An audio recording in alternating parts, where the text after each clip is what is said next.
దేవునికి స్తోత్రం. ప్రియమైన సహోదర సహోదరులకు శుభాభివందనములు. ఈరోజు దేని వాగ్దాన కీర్తనలు 9:1 నా పూర్ణ హృదయంతో నేను యెహోవాను స్తుతించెదను, యెహోవాని అద్భుత కార్యములన్నిటిని నేను వివరించెదను. చూడండి, ఇక్కడ భక్తుడైనటువంటి దావీదు గారు తన పూర్ణ హృదయంతో దేవుడైన యెహోవాను స్తుతించే వ్యక్తిగా ఉన్నాడు.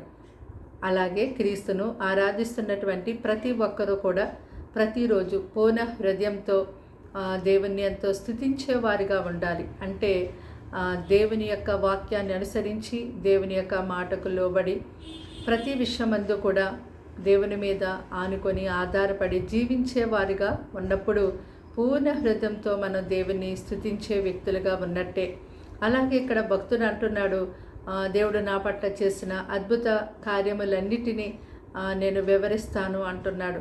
అవును, మీ యొక్క జీవితంలో కూడా పరిశుద్ధుడైనటువంటి దేవాది దేవుడు చేసినటువంటి గొప్ప కార్యములను మీరు దాచకుండా అనేక మందికి ఆయన యొక్క గొప్పతనాన్ని మనం వివరించేవారిగా ఉండాలి.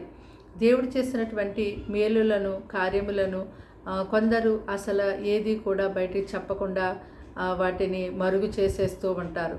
కానీ ఇక్కడ భక్తుడు అంటున్నాడు, నా పట్ల దేవుడు చేసిన అద్భుత క్రియలన్నిటినీ కూడా నేను వివరిస్తాను అని. అంటే మన పట్ల దేవుడు చేసినటువంటి ప్రతి కార్యాన్ని ఇతరులకు మనం వివరించినప్పుడు వారు కూడా ప్రభు వైపు తిరిగి వారు దేవుని సేవిస్తారు. వారికి ఉన్నటువంటి కట్లు, బంధకాలు కూడా దేవుడు తీసివేసి వారిని కూడా గొప్పగా మంచి స్థితిలోకి నడిపిస్తారు. కాబట్టి దేవుడు మీ జీవితంలో ఎంతవరకు చేసినటువంటి అద్భుత కార్యములు ఏమైతే ఉన్నాయో వాటిని తప్పకుండా మీరు ఇతరులకు తెలియచేసేవారిగా ఉండాలి. ప్రార్థన.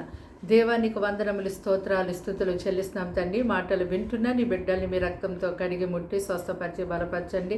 వారికి వారి ఇంటి వారికి రక్షణ ఇవ్వండి. వారిని వారి పిల్లల్ని ఎంతో గొప్పగా పోషించి నడిపించండి. వారి గృహంలో ఎవరైతే అనారోగ్యంతో పడి ఉన్నారో దేవా ముట్టి స్వస్థపరచండి. ఎవరైతే అపవాది క్రియలతో పీడించబడుతున్నారో విడుదల ఇవ్వండి. ఎవరు ఏ సమస్యలతో, శ్రమలతో బాధపడుతున్నప్పటికీ ప్రభా విడిపించడానికి నువ్వు సమర్థుడు కనుక వారికి సహాయం చేయమని వేడుకుంటూ ఉన్నా. నీ బిడ్డలు మీరే దీవించి కాచి కాపాడి ఆశీర్వదించమని, అయ్యా ఈ దినమంతా కూడా ప్రత్యేకమైన నీ సన్నిధి వారికి తోడుగా ఉంచమని, అయ్యా వారు తండ్రి చేసే ప్రతి ప్రార్థన ఆలకించి అయ్యా జవాబు దయచేయమని యేసు నామములో ప్రార్థన వినయంతో సమర్పించి అడిగి వేడుకుంటున్నాం తండ్రి. ఆమేన్.